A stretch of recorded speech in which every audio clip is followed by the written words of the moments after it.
Assalamualaikum warahmatullahi wabarakatuh. Selamat pagi semuanya, semoga sehat walafiat. Baiklah, kita kembali bertemu di mata kuliah Matematika Dasar, yaitu pertemuan kelima. Kali ini kita akan membahas tentang validitas pembuktian suatu argumen. Ya, jadi kita akan bahas validitas pembuktian suatu argumen.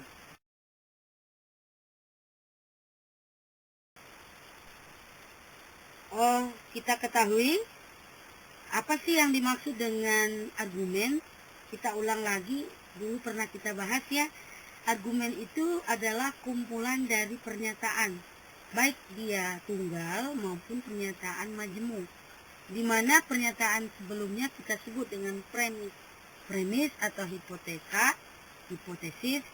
Pernyataan terakhir kita sebut dengan konklusi atau kesimpulan dari argumen. Nah, untuk membuktikan validitas suatu argumen apakah sah atau tidak, bisa menggunakan tabel kebenaran, bisa juga menggunakan pembuktian secara langsung. Nanti untuk pembuktian secara langsung tidak kita bahas sekarang, nanti akan kita bahas minggu depan. Yang kita bahas sekarang adalah validitas pembuktian argumen dengan menggunakan tabel kebenaran. Oke, baiklah. Mungkin langsung ke kasus saja biar kelihatan seperti apa pembuktian argumen apakah sah atau tidak dengan menggunakan tabel kebenaran. Kita ambil suatu ilustrasi, contoh ya. Misalkan ada suatu pernyataan, jika saya belajar, maka saya lulus ujian. Kenyataannya saya belajar, oleh karena itu saya lulus ujian. Apakah kesimpulan di atas sah? Nah, di sini kita lihat ada yang namanya premis, ada yang namanya konklusi. Biasanya konklusi itu kesimpulan di akhir kalimat. Apa saja premisnya? Premis pertama yaitu jika saya belajar, maka saya lulus ujian. Itu premis pertama atau pernyataan pertama. Kemudian pernyataan kedua, kenyataannya saya belajar. Berarti saya belajar. Nah, apa kesimpulannya? Kesimpulannya yang oleh karena itu ya. Jadi kesimpulannya saya lulus ujian. Apakah sah? Mari kita lihat. Nah, sekarang bagaimana langkah-langkah untuk membuktikan argumen tadi yang barusan kita kasih contoh ya, dengan menggunakan tabel kebenaran. Jadi yang pertama, buat tabel kebenaran setiap premis. Jadi semua premis dibuat, misalkan P1, P2, P3, seterusnya. Kemudian buat tabel kebenaran gabungannya, gabungan dari seluruh premis. Kalau ada 5 premis berarti P1 gabung P1 dan P2 dan P3 dan P4 dan P5. Kalau hanya 2 premis berarti P1 dan P2. Artinya kita gabung seluruhnya.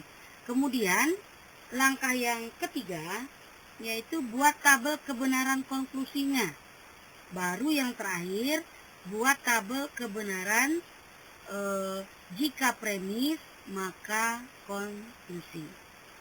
Artinya jika P1 dan P2 dan sampai P berapa premisnya, maka K. Berdasarkan pernyataan atau argumen tadi kita bisa memisalkan, misalkan P saya belajar, Q saya lulus ujian. Maka premis 1 bisa kita buat jika P maka Q. Premis 2 P. Lalu konklusinya Q. Nah, setelah kita buat, maka tabel kebenarannya adalah seperti ini.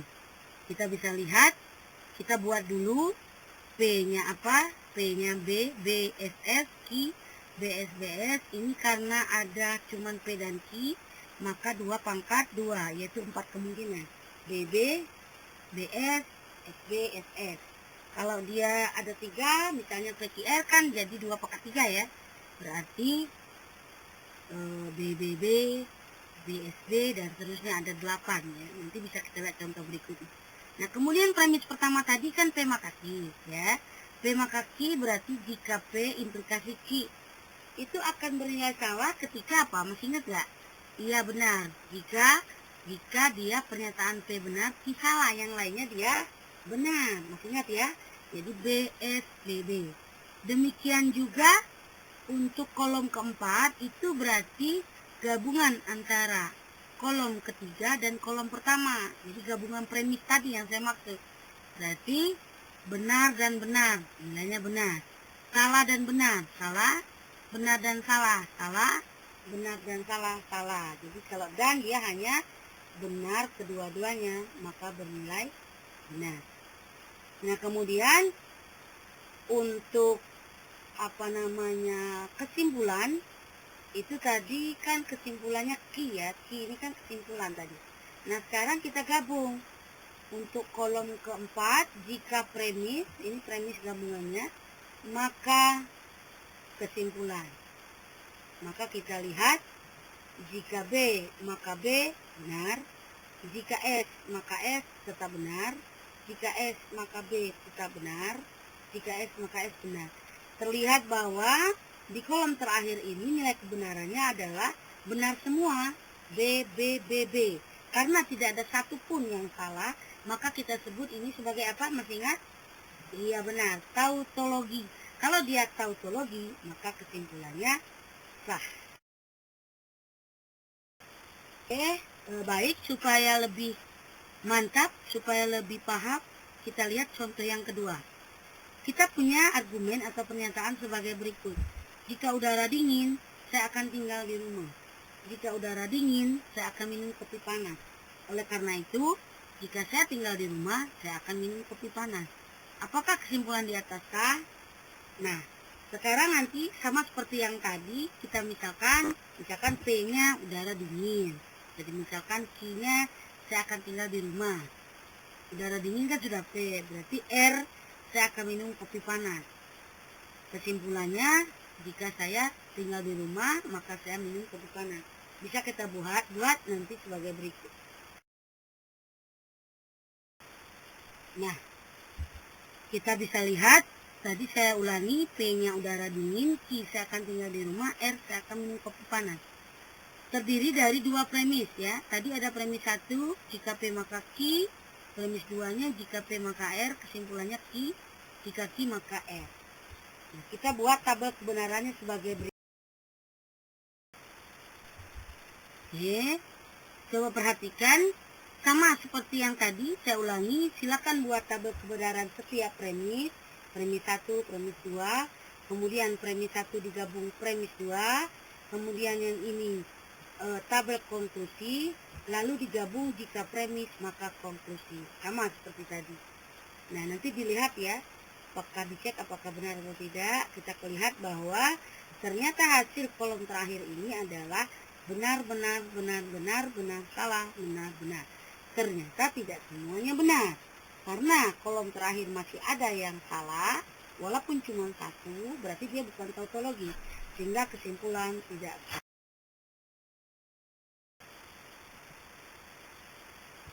Baiklah, untuk contoh selanjutnya, untuk lebih memantapkan lagi, sekali lagi saya berikan contoh, ya, ada suatu argumen, yaitu jika hari hujan, aku akan tinggal di rumah.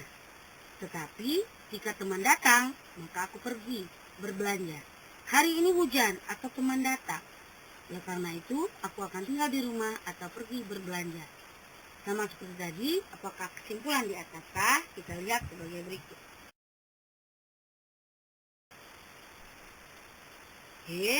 Sama ya, sama seperti tadi, kita misalkan P-nya hari hujan, Q aku akan tinggal di rumah, R teman datang, S aku pergi berbelanja. Karena dia ada 4, berarti tabel kebenarannya nanti ada P, ada Q, ada R, ada S. 2 pangkat 4, yaitu 16. Kalau tadi yang pertama kan 2 pangkat 2, 4. Contoh kedua 2 pangkat 3, betul, 8. Kalau ini 2 pangkat 4 ya. Nah, nanti kita buat premis satunya. Karena premis 1 tadi berbunyi, jika hari hujan, maka aku akan tinggal di rumah. Tetapi, jika teman datang, maka aku pergi berbelanja. Sehingga kata tetapi itu maknanya sama dengan konjungsi dan. Jadi premis 1 bisa kita buat jika P maka Q dan jika R maka S. Premis kedua tadi berbunyi hari hujan atau teman datang, berarti P atau Q. Kesimpulannya negasi P atau negasi Q.